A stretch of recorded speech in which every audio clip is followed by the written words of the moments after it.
grab your blanket extra tight and cover your eyes. The Binger is about to get extra spooky with a breakdown of Midsommar and its connections to Hereditary.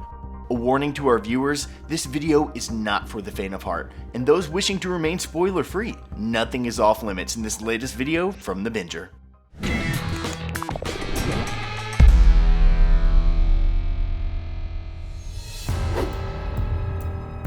Let's get a quick, lightning-fast breakdown of Midsommar in here. The film opens on our protagonist Dani struggling with the loss of her parents and her sister. The tragedy is amplified by the fact that her boyfriend, Christian, is emotionally distant. In fact, he was planning on breaking up with her before the event. He stays with her and ends up inviting her to a Swedish festival that only happens every 90 years, called Midsommar. It takes place in Christian's friend's home village. His name is Pele, and he becomes the expositional guide for the audience at times. Turns out, the festival is a cult-sponsored group activity. The group of 6 friends now find themselves stuck in the middle of a mind-altering experience, cobbled together with danger and intrigue. That's the basics of Midsommar, but we don't want to leave the audience out of the first part of this video. If you haven't seen Hereditary, the following is a quick summary of that film. The film opens with the Graham family mourning the loss of its grandmother. Annie is the matriarch of the family and a skilled miniatures artist. Her relationship with her mother was tricky, and the loss tosses her into episodes of grief that culminate in a tension-filled household. An accident causes tragedy to strike again as the family loses their youngest member, Annie's daughter Charlie. Turns out Charlie's soul is needed for a satanic ritual the grandmother was planning for years. Possessions and disturbing imagery follow until the fate of the family is decided by the very end. Fans of Ari Aster's first film were itching for some kind of connection to it in Midsommar. After all, the ending to that horror film is a little unnerving. It leaves you guessing a bit, and made a lot of viewers thirsty for more information. Basically, a lot of theories started cropping up about how the two films would connect. The biggest piece is the cult vibe spanning the two films. A lot of people figured you don't just put a cult in 2 of your films and not have them relate somehow, right? A lot of theorists provided their best ideas as to how Paimon would be involved in the Swedish cult. For those not familiar, that's the name of the demon lord that Annie's mother worships in Hereditary. There was only one problem though. Turns out, Aster wrote Midsommar well before he ever created Hereditary. Connecting the two just wasn't an option, since Midsommar isn't actually a true successor. Alright, it's easy to point out what people got wrong in connecting the two films, but let's get into the nitty-gritty. It's time to talk about how they are actually connected.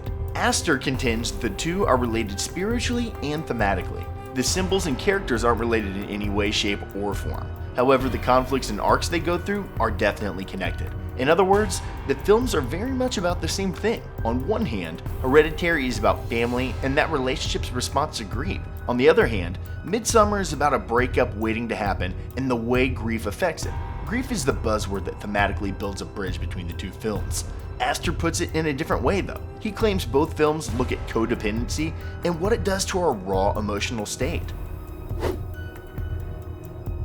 Now this part of our video is focused on the ending of Midsommar. Like Aster's last film, this one was left rather open in the end. It's possible that you left the theater with your friend feeling entirely different about the film than they did. This effect is only natural in Aster's films, it appears.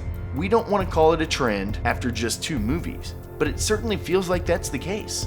The ending sees Mark and Josh, 2 of the other characters in the film, find ways to get themselves on the wrong side of the cult. For instance, Mark ends up accidentally defiling the ancestral tree of the Harga, and it ends to his exit from the retreat. Josh snaps pictures of ancient ruins for his anthropology report, and it leads to his end. The resulting character losses leave the group with 2 last surviving characters, and you guessed it, it's Christian and Dani, the couple that can't stop arguing. Dani finds herself becoming more immersed in the traditions of the group and ends up being declared the May Queen. Meanwhile, Christian fulfills his destiny as terrible boyfriend and cheats on Dani with a Harga commune member. Dani catches him in the act though, and the result is a mental breakdown. But don't worry, Christian will realize that it's a mistake very soon.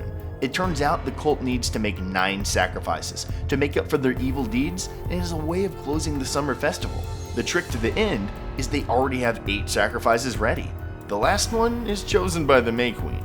She can either elect to use the commune lottery and sacrifice a cult member, or she can choose an outsider. We're sure you know what she chooses. There was one outsider left at this point, and he just cheated on her. Christian gets stuffed in a bear, I know that sounds odd saying out loud, and placed in the temple. Dany's transition into the May Queen is complete, and she's the last surviving member of the Outsiders. Of course, Pele is alive. He's not an outsider though, just incredibly lucky in the lottery. The film ends on a final shot of Dany's face watching the last act of the festival. Literature is filled with specific allusions that every reader is supposed to understand. Think of it like spy code. The only catch is that it's not super secret, since everyone learns it in their high school literature classes. For example, you might have been told that the number 9 means complete mystery in literature, a sign that things are going to remain unanswered or mystic. However, we're not here to talk about the symbolism of the numbers towards the end. We want to disclose a symbol of seasons that clearly connects with our protagonist, Dany. The film starts in the winter months. Dany is given the news about her family and goes into a state of shock and instability. The problem is, the audience never sees her move on from her winter state. The whole film appears to be her battling to get out of that season. Even in the unlimited sunshine of the Swedish commune, Dany can't help but experience traumatic moments tied to the incident at the beginning of the film. One can argue that one thing tying her to this winter season is Christian. He's a distant boyfriend that fails to give her the closure she desperately needs, though. This boils up in their relationship until they both finally take that dramatic action. In the fallout, Dany is the one left alive with a smile on her face. As best as we can tell, she is finally accepting the summer season. As the festival concludes its midsummer festivities, Dany is ready to move on into spring, which in classic literature is an allusion to rebirth. Dany is given a full cycle of change now that she's accepted her role as May Queen.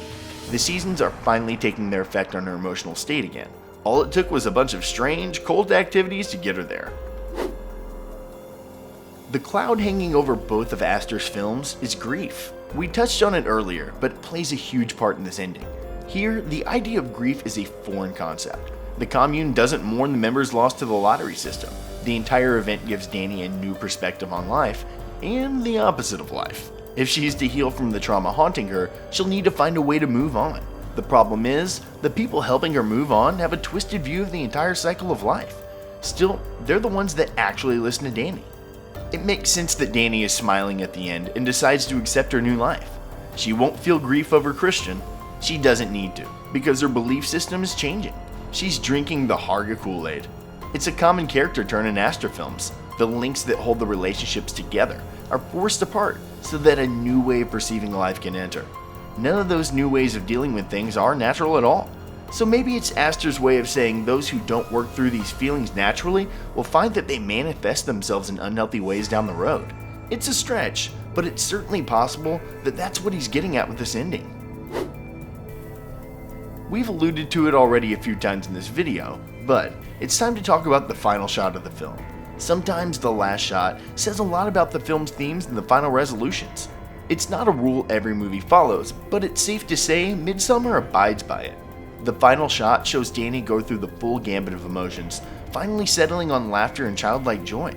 Keep in mind, she's watching the temple go down in flames as this shot is happening.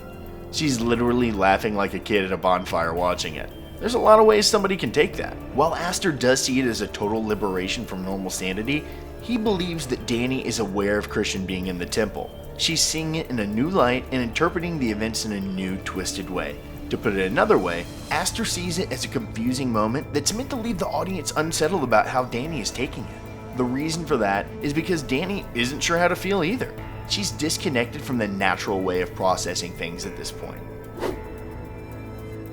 We want to tie everything together in a neat bow by rounding the conversation back to the film's connection to Hereditary. To be brief, the endings of these films are a lot alike. They both end with the cults getting exactly what they wanted. Neither protagonist handles grief well, and the result is the emotions overtaking them. The end of Hereditary sees Annie literally possessed and working for the cult, while Dany becomes a makeshift leader. The end result is an unhappy ending. No one truly survives in either film. It's why the films feel so open-ended.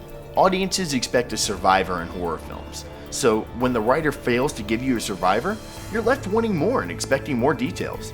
At the end of the day, there's just nothing left to stop the evil in Aster's films. Were you left a little shaken by Midsommar? If so, stick around the Binger a little longer and check out some of our lighter content. It's also worth commenting down below to share your feelings about the ending. You can always keep up to date with the latest from our channel by liking this video and subscribing to updates. Until next time, thanks for watching.